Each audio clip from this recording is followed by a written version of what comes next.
Car साथियों, स्वागत है आप सभी का हमारे एक और नई बेहतर वीडियो में। तो साथियों, आज की वीडियो में हम लोग बात करने वाले हैं पेंशन को लेकर के एक बड़ी अपडेट के बारे में। जी हाँ साथियों, आपकी पेंशन में कुछ बदलाव हुए हैं 1 जून 2025 से। कौन से वो 6 नए नियम हैं जो कि आपके पेंशन में लागू किए गए हैं, पूरी जानकारी आपको हम आसान भाषा में बताने वाले हैं। क्या नए बदलाव हुए हैं और क्या क्या चीज़ें आप लोग के लिए अनिवार्य कर दी गई है पेंशन का लाभ लेने के लिए। तो अगर चैनल पर पहली बार है, चैनल को सब्सक्राइब जरूर कर लीजिएगा, क्योंकि इस तरह की इंपॉर्टेंट अपडेट लगातार इस चैनल पर आती रहती है। फटाफट से बिना देरी के अपनी वीडियो को शुरू करते हैं और आपको पूरी जानकारी बताते हैं क्या नई अपडेट निकल कर आ रही, कैसे आप लोग इसका लाभ ले सकते हैं। सबसे पहले बात करें तो जो नई अपडेट निकल कर आ रही आप लोग स्क्रीन पे देख पा रहे होंगे, लिखा हुआ है 1 जून 2025 से लागू 6 नए पेंशन नियम। संक्षिप्त और आसान जानकारी। भारत सरकार ने वृद्धावस्था, विधवा और विकलांग पेंशन के लिए 1 जून 2025 से 6 नए नियम लागू कर दिए हैं। ये नए नियम पेंशन की प्रक्रिया को पारदर्शी, डिजिटल और लाभकारी बनाने के लिए लाए गए हैं। नीचे इन नियमों की मुख्य बातें और उनका असर हमने आपको नीचे बताया हुआ है।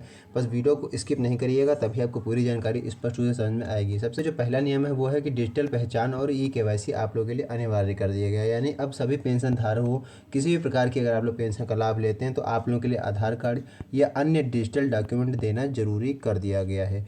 हर महीने ई-केवाईसी अपडेट कराना होगा। सबसे बड़ी जो अपडेट निकल कर आ रही है उसके तहत आपको अब हर महीने ई-केवाईसी अपना अपडेट कराना होगा। आधार को बैंक खाते से लिंक कराना अनिवार्य है, वरना आपको पेंशन का लाभ नहीं मिलेगा, पेंशन आपकी रोक ली जाएगी। अगली बात करते हैं, हर 6 महीने में आपको अपना जीवन प्रमाण पत्र देना अनिवार्य है। ऑनलाइन जमा करिए, ऑफलाइन जमा करिए, इससे कोई भी मतलब नहीं है। मतलब आपको जमा करना है, हर 6 महीने में आपको जीवन प्रमाण पत्र देना है, चाहे आप ऑनलाइन करिए चाहे आप लोग ऑफलाइन जमा करिए, ठीक है, जरूरी है। ये बात करते हैं जो दूसरा सबसे बड़ा लाभ है, जो दूसरा नियम भी कह सकते हैं, पेंशन राशि में बढ़ोतरी की गई है। कुछ आपकी पेंशन राशि में बढ़ोतरी कर दी गई है। न्यूनतम वृद्धावस्था पेंशन जो है वो 2000 रुपये प्रति माह कर दी गई है। राज्य के अनुसार यह राशि अलग अलग हो सकती है। आप लोग किस राज्य से वीडियो देखने कमेंट बॉक्स में जरूर बताइएगा। लेकिन आप लोग जिस राज्य में रहते हैं उस राज्य के हिसाब से अलग अलग पेंशन आप लोगों को मिल सकती है। कहीं पर 3500 है, कहीं पर 4000 है, कहीं पर 1500 है, कहीं पर 2500 है। तो अलग अलग राज्य के हिसाब से पेंशन आप लोग को दी जाती है। अधिकतम पेंशन राशि भी बढ़ाई गई है।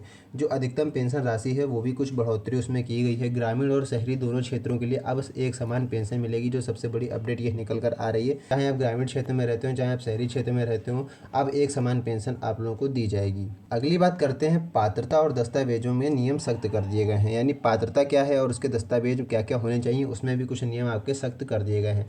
पात्रता की बात करें तो वृद्धावस्था पेंशन के लिए न्यूनतम आयु 60 वर्ष रखी गई है। विधवा पेंशन के लिए पति का मृत्यु प्रमाण पत्र जरूरी कर दिया गया है। विकलांग पेंशन के लिए जो न्यूनतम विकलांगता है उसको 50% कर दिया गया है। पहले यह 40% थी। अभी इससे पहले यानी कि जून 2025 से पहले यह 40% थी, लेकिन अब इसको 50% कर दिया गया है। सभी जरूरी दस्तावेज यहाँ पर आपको लिख लेना है। आय प्रमाण पत्र, निवास प्रमाण पत्र, बैंक खाता, आधार, जमीन प्रमाण पत्र, ये आपको सब कुछ समय से अपडेट करना होगा। अगली बात करते हैं ऑनलाइन भुगतान और उसका प्रबंधन के बारे में। यानी पेंशन की जो राशि है वो अब सिर्फ आधार से जुड़े बैंक खाते में ही भेजी जाएगी। सरकार का सख्त आदेश आया है। आवेदन, स्टेटस, शिकायतें सब कुछ ऑनलाइन किया जा सकता है। पेंशन का स्टेटस और लिस्ट भी आप लोग ऑनलाइन ही देख सकते हैं। अब आप लोगों को किसी भी कार्यालय के चक्कर लगाने की जरूरत नहीं है। अगली बात करते हैं, पांचवा है सत्यापन और फर्जी लाभार्थियों की जांच। यानी सरकार घर घर जाकर सत्यापन करा रही है कि घर पर सरकार के आदमी आएंगे और आपका वेरिफिकेशन करेंगे। आप लोग अगर पात्र माने जाएंगे तभी आप लोगों को पेंशन दी जाएगी। मृत या अपात्र पाए गए लोगों की पेंशन बंद कर दी जाएगी। फर्जी दस्तावेज पाए जाने पर सख्त कार्रवाई होगी। सत्यापन जो है वो जून तक पूरा कराना जरूरी है, वरना आपकी पेंशन रुक सकती है। देखिए यहाँ पर साफ साफ लिखा है, आपका जो वेरिफिकेशन यानी जो सत्यापन प्रक्रिया है वो आपको जून तक पूरा करा लेनी है हर हालत में, वरना आपकी पेंशन आगे आने वाली रुक सकती है। यानी आगे महीने से जो आपको पेंशन मिलने वाली है वो आपकी रुक सकती है, ठीक है। तो इसलिए आपको जून तक अपना सत्यापन पूरा करवा लेना है। अब बात करते हैं जिसका आप लोग को बहुत बेसब्री से इंतजार है, छठवां है कि पेंशन कब मिलेगी। पेंशन आप लोगों को कब मिलेगी ये आप लोगों के मन में बहुत अधिकतर सवाल रहता है। जिनका सत्यापन और डॉक्यूमेंट पूरे हैं उनकी पेंशन हर महीने की 7 से 10 तारीख के बीच में खाते में भेज दी जाएगी। यानी हर महीने की 7 से 10 तारीख को आपको पैसा मिल जाया करेगा पेंशन का, जो कि अपडेट निकल कर आ रही है। पिछली रुकी हुई पेंशन भी सत्यापन के बाद एक साथ मिल जाएगी।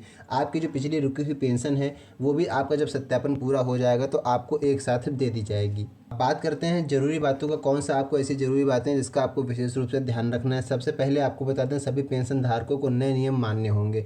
जो नए नियम निकल के अभी जो नए नियम मैंने आपको इस वीडियो में बताए हैं वो सारा उन सबका आपको पालन करना होगा।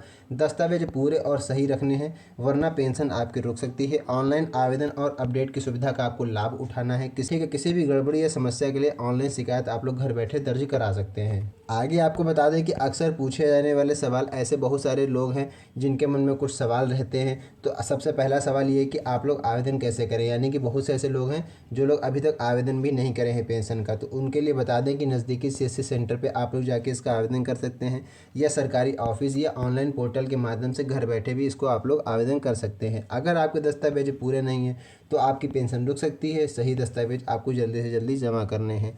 अगला प्रश्न है कि पेंशन राशि कब मिलेगी। तो आपकी जानकारी के लिए बता दें, जैसा कि वीडियो में मैंने अभी आपको पीछे बताया था, 7 से 10 तारीख के बीच में आपकी पेंशन आपको हर महीने भेज दी जाएगी, लेकिन उस शर्त पर अगर आपका सत्यापन पूरा है, यानी अगर आप लोग पात्र माने जाएंगे तभी आपको पेंशन राशि दी जाएगी। यहाँ पर देखिए लिखा हुआ है 1 जून 2025 से लागू होने वाले ये नए नियम पेंशन को ज़्यादा पारदर्शी और डिजिटल बनाएंगे। जरूरी है कि सभी पेंशनधारी समय पर अपने दस्तावेज अपडेट रखें और नए नियमों का पालन करें, ताकि आपकी पेंशन राशि आपको मिलती रहे, पेंशन का लाभ आपको मिलता रहे, आपको किसी प्रकार की दिक्कत का सामना ना करना पड़े। ठीक है, तो अगर आपको यह जानकारी उपयोगी लगी हो तो अपने परिचित पेंशनधारियों तक जरूर पहुँचाइएगा, और इसमें अगर वीडियो अच्छी लगी हो तो वीडियो को भी लाइक जरूर कर दीजिएगा। तो बस आज की इस वीडियो में इतना ही। मिलते हैं नई वीडियो में नेक्स्ट टॉपिक के साथ। तब तक के लिए धन्यवाद।